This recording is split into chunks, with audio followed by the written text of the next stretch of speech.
क्या भैया जो हम अपने बोर्ड एग्जाम में कॉपी को लिखेंगे क्या हम कर्सिव राइटिंग में लिख सकते हैं? दर्पण के सामने चले जाओ, उन्हीं को बोलो what do you do, what do you do, how are you. Hello नमस्कार प्यारे, मैं आप सबों का भाई रंजित भैया। प्यारे आज मैं आपको बताना चाहूँगा कि हम लास्ट समय में लास्ट मोमेंट में इंग्लिश की तैयारी किस प्रकार से करें, क्योंकि मेरे प्यारे आपके बोर्ड एग्जाम को बहुत कम समय बचे हुए हैं। यदि आप इस प्रकार से इंग्लिश को पढ़ाई करेंगे तो आपके बोर्ड एग्जाम में इंग्लिश में 90 प्लस से प्लस ही स्कोर आएंगे।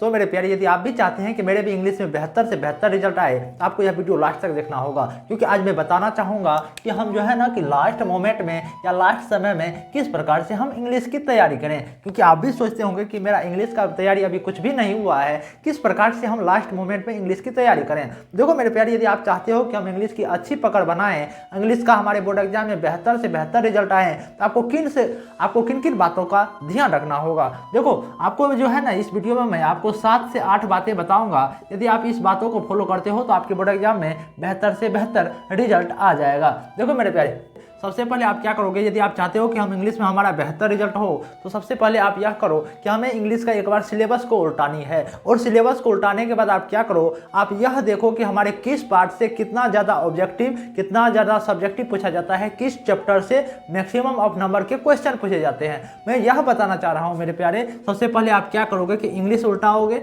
इंग्लिश का आप सबसे पहले सिलेबस को उल्टाओगे। आप जैसे आप सिलेबस को उल्टाओगे, जैसे कि आपके जो बोर्ड एग्जाम में इंग्लिश यदि 100 नंबर का हो रहा है तो 100 नंबर में आप यह पता करोगे कि कितने हमारे ऑब्जेक्टिव होते हैं, कितने सब्जेक्टिव होते हैं। जैसे ऑब्जेक्टिव जो है ना, ऑब्जेक्टिव यहाँ से 50 को ऑब्जेक्टिव, 50 नंबर का ऑब्जेक्टिव होते हैं और 50 नंबर का सब्जेक्टिव होते हैं। तो आप तब और आप सिलेबस में यह भी देखें, ये जो 50 नंबर का ऑब्जेक्टिव और 50 नंबर का सब्जेक्टिव है, ऑब्जेक्टिव हमारे किन किन पार्टों से ऑब्जेक्टिव पूछा जाता है। तो आप जानते होंगे कि हमारे इंग्लिश में जो है ना 60 को ऑब्जेक्टिव जो है ना जो ग्रामर से पूछा जाता है, और जो है ना 40 को ऑब्जेक्टिव बुक के पार्ट से रहता है। आप यह जानने का सबसे पहले प्रयास करें। इसी प्रकार से सब्जेक्टिव में भी होता है।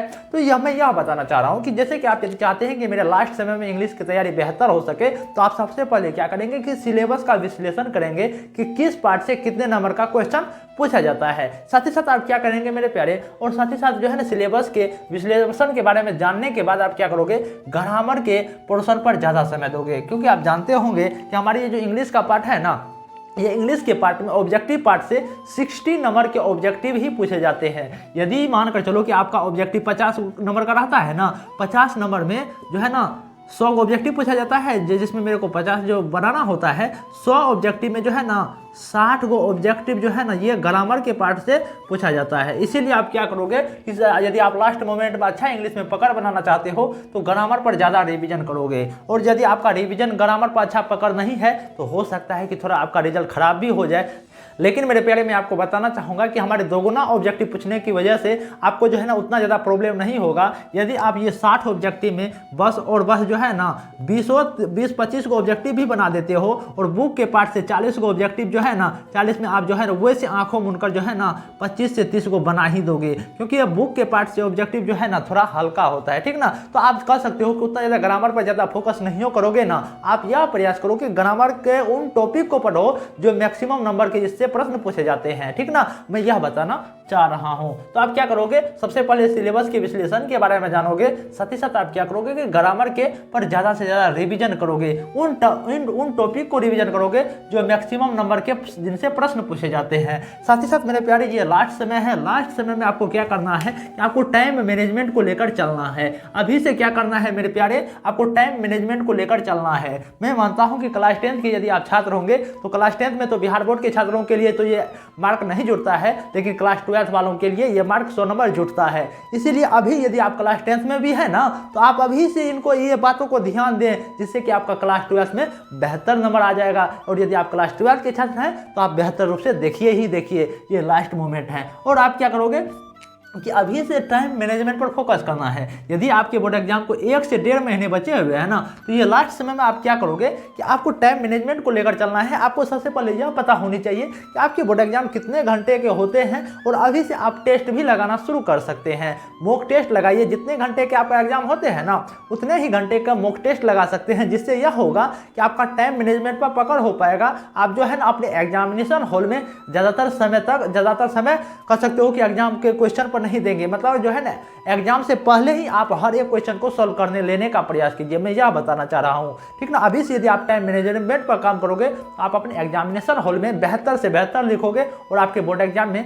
बेहतर से बेहतर रिजल्ट भी आएगा, मैं यह बताना चाह रहा हूँ। इसीलिए अभी आपके बोर्ड एग्जाम को 1 से 1.5 महीने बचे हुए हैं, तो आप अभी से इंग्लिश पर ज़्यादातर फोकस करें और अभी से टाइम मैनेजमेंट को लेकर चलें, ठीक ना। और आप क्या करेंगे, और अभी से जो है ना राइटिंग स्किल पर भी काम करना है। देखो बहुत सारे छात्र क्या करते हैं कि उसको राइटिंग मेथड पता नहीं होता है कि किस प्रकार से हम अपने बोर्ड एग्जाम में राइटिंग लिखेंगे, और बहुत सारे छात्र मेरे से क्वेश्चन भी पूछ रहे थे, क्या भैया जो हम अपने बोर्ड एग्जाम में कॉपी को लिखेंगे क्या हम कर्सिव राइटिंग में लिख सकते हैं। तो हाँ मेरे प्यारे, आप जो है ना बिल्कुल आप अपने बोर्ड एग्जाम में कर्सिव राइटिंग में लिख सकते हैं और सीधे तौर पर भी लिख सकते हैं, बस ऐसे ना लिखें जिससे कि आपके बोर्ड एग्जाम वाले टीचर को जो है ना आपकी भाषा पता ना चले। इस प्रकार से लिखें जिससे कि जो अभी आप लिख रहे हो ना वो टीचर आपके बातों को समझ जाए, मैं यह कहना चाह रहा हूँ। आप इस प्रकार से लिख सकते हो, ठीक ना। तो आप अभी से क्या करोगे कि राइटिंग मेथड पर भी काम करोगे और राइटिंग को स्किल पर डेवलप करने का प्रयास करोगे। और अब आपके मन में प्रश्न होगा कि भैया मेरे को जो है ना इंग्लिश में कुछ भी लिखने भी नहीं होता है, तो मैं क्या करूं। देखो आप क्या करोगे कि अभी से जो है ना हल्के हल्के वर्ड को याद करोगे, वोकैबुलरी पर ज्यादातर समय दे सकते हो। लेकिन मेरे प्यारे ये लास्ट समय है, लास्ट समय में क्या करोगे कि कह सकते हो कि लिसनिंग मेथड से भी आप जो है ना कह सकते हो कि आप राइटिंग मेथड कर सकते हो। यदि आपको नहीं हो रहा है, आप यदि कमेंट करेंगे कि भैया मेरे को जो है ना राइटिंग नहीं लिखने होता है, मतलब इंग्लिश में जो है ना मेरे को स्पीक बने की बोलने के लिए नहीं होता है, नहीं लिखने के लिए होता है, तो यदि आप कहेंगे तो मैं उन पर भी वीडियो ला दूंगा, क्योंकि मेरे प्यारे मैं उस पर धांसू ट्रिक बताऊंगा, ठीक ना। यदि आप चाहते हैं तो आप कमेंट में जरूर बताइएगा। और क्या करेंगे मेरे प्यारे कि कह सकते हो कि थोड़ा मोड़ा वोकैबुलरी पर जो है ना ज्यादातर समय दीजिएगा, और साथ ही साथ जो क्या करेंगे कि अभी से जो है ना दर्पण के सामने जाकर हल्के हल्के वर्ड बनाकर एक सेंटेंस बनाने का प्रयास कीजिएगा। यदि आप धीरे धीरे शुरुआत करते हो ना तो आप जो है ना राइटिंग मेथड सीख जाओगे, ठीक ना। बोलने का जो है ना ज़्यादातर प्रयास करोगे, जो भी बोलोगे ना तो इंग्लिश में ही बोलने का प्रयास करोगे, ठीक ना। और आप क्या करोगे कि अभी से जो है ना राइटिंग स्किल पर काम कर सकते हो। यदि आपके पास राइटिंग मेथड नहीं हो रहा है तो आप क्या कर सकते हैं कि लिसनिंग प्रैक्टिस कर सकते हैं। जो भी आपके गुरुजी पढ़ा रहे हैं, आप या न्यूज ही सुनो ना, न्यूज ही जब सुनते हो तो इंग्लिश में ही सुनने का प्रयास करोगे। यदि आपका लिसनिंग मेथड भी अच्छा रहेगा ना तो हो सकता है कि आपका राइटिंग मेथड बेहतर हो सकता है, ठीक ना। और आप क्या करोगे कि मॉक टेस्ट और प्रीवियस ईयर के क्वेश्चन लगाओगे। देखो मेरे प्यारे ये लास्ट समय है, लास्ट समय में आप क्या करोगे कि आप मॉक टेस्ट लगाओ, प्रीवियस ईयर का क्वेश्चन लगाओ। कम से कम ये जो आप प्रीवियस ईयर के क्वेश्चन लगाओगे, यदि आपके बोर्ड एग्जाम को 1 से 1.5 महीने बचे हुए हैं, तो आप क्या करोगे कि कम से कम 2019 से 2025 तक में जितने भी आपके ऑब्जेक्टिव हो या सब्जेक्टिव हो उनको देख सकते हैं, उनका सॉल्यूशन कर सकते हैं। यदि आपको सब्जेक्टिव नहीं बन रहा है ना तो मान सकते हो कि थोड़ा बहुत प्रॉब्लम है। यदि आपको सब्जेक्टिव भी लिखने होने चाहिए। यदि आप चाहते हैं कि मेरा बेहतर रिजल्ट आए तो आपको जो है ना सब्जेक्टिव भी थोड़ा मोड़ा लिखना होना चाहिए, ठीक ना। और क्या करोगे मेरे प्यारे कि आप जो ये प्रीवियस ईयर का यदि क्वेश्चन बना लेते हो, यदि आप चाहोगे कि मैं इंग्लिश में 90+ स्कोर करें तो आपको क्या करना होगा, जैसे कि 100 नंबर का होता है ना, 100 में यदि आप चाहोगे कि 90+ स्कोर करें तो जो है ना कम से कम 50 को ऑब्जेक्टिव में 45 को ऑब्जेक्टिव यहाँ से सही करना होगा, और जो है ना 50 नंबर के सब्जेक्टिव में जो है ना 45 नंबर यहाँ से भी लाना होगा, तब आपका जो है ना इंग्लिश में 90 आएगा। इसीलिए कम से कम जो है ना ऑब्जेक्टिव 50 में 50 आपको ठोकना है। हो सकता है कि सब्जेक्टिव में आपका नंबर भी काट ले, इसीलिए आप यह प्रयास कीजिएगा कि मैं इंग्लिश में जो है ना 50 में 50 ऑब्जेक्टिव ठोक कर ही आऊँगा। यदि आप ठोकेंगे तो आप जरूर कमेंट में बताइएगा, ठीक ना। और क्या करोगे कि अभी से क्विक रिविजन करो, जो भी आपके गुरुओं ने पढ़ाया है उन पढ़ाई गई बातों को क्विक रिविजन करो। आप यदि नहीं जानते हैं कि क्विक रिविजन कैसे करें तो मैं आपको बताना चाहता हूं। जो भी आपने पढ़ा है ना, जो भी पढ़ा है, पढ़ाई गई बातों को आप जो है ना माथे से पूछोगे कि बेटा मैंने क्या पढ़ा है, बाबू मैंने क्या पढ़ा है। यदि आप इस प्रकार से रिवीजन करोगे तो इसी को कहा जाता है क्विक रिवीजन। यदि आप नहीं जानते हैं क्विक रिवीजन के बारे में तो आप कमेंट कर सकते हैं, मैं उन पर भी वीडियो ला दूंगा।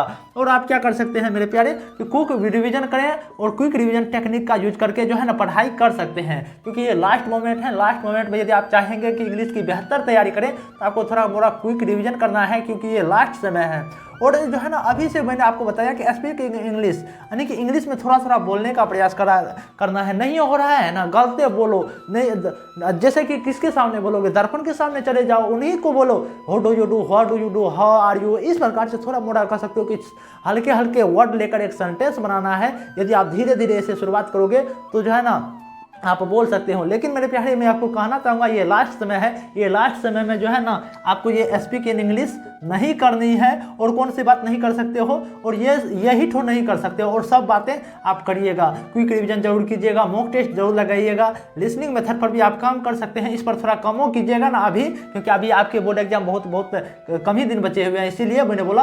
और जो है ना राइटिंग स्किल मेथड पर काम करना ही करना है, टाइम मैनेजमेंट को पर ध्यान देना ही देना है, और ग्रामर पर रिवीजन ज़्यादा करना है, क्योंकि ये 60 नंबर देने की जिम्मेदारी इसके पास है, और सिलेबस के बारे में जानना है। और मेरे प्यारे मैं आपको एक दिशा निर्देश देना चाहूँगा, एक नोट बताना चाहूँगा, जो है ना अभी आप उन ही टॉपिक को पढ़ें जो आपसे मैक्सिमम नंबर देने की जिम्मेदारी रखती है। और मेरे प्यारे यदि मैं आपको जानकारी के हिसाब से बता दूं तो मैं 2022 से बिहार बोर्ड के छात्रों को गाइडेंस करता हूं। यहां से मैंने 300 प्लस टॉपर दिया है। यदि आप चाहते हैं कि आप भी टॉपर बने तो आप मेरे कॉन्टैक्ट नंबर 89 69 90 52 48 पर कॉल करें। और यदि आप यहाँ पर कॉल करते हैं तो आपको पता चल पाएगा कि आप मेरा नोट्स किस प्रकार से ले सकते हैं। तो मेरे प्यारे यदि आप इसी प्रकार के वीडियो देखना चाहते हैं, यदि आप चाहते हैं कि मैं आपको गाइडेंस करूं, यदि आप क्लास 10th या 12th में हैं, इस चैनल को लाइक कमेंट सब्सक्राइब जरूर कर सकते हैं, क्योंकि मैं आपको गाइडेंस करता रहता हूं। तो मेरे प्यारे यदि आपको यह वीडियो पसंद आया होगा तो आप इस चैनल को लाइक कमेंट सब्सक्राइब जरूर करें। नमस्कार मेरे प्यारे।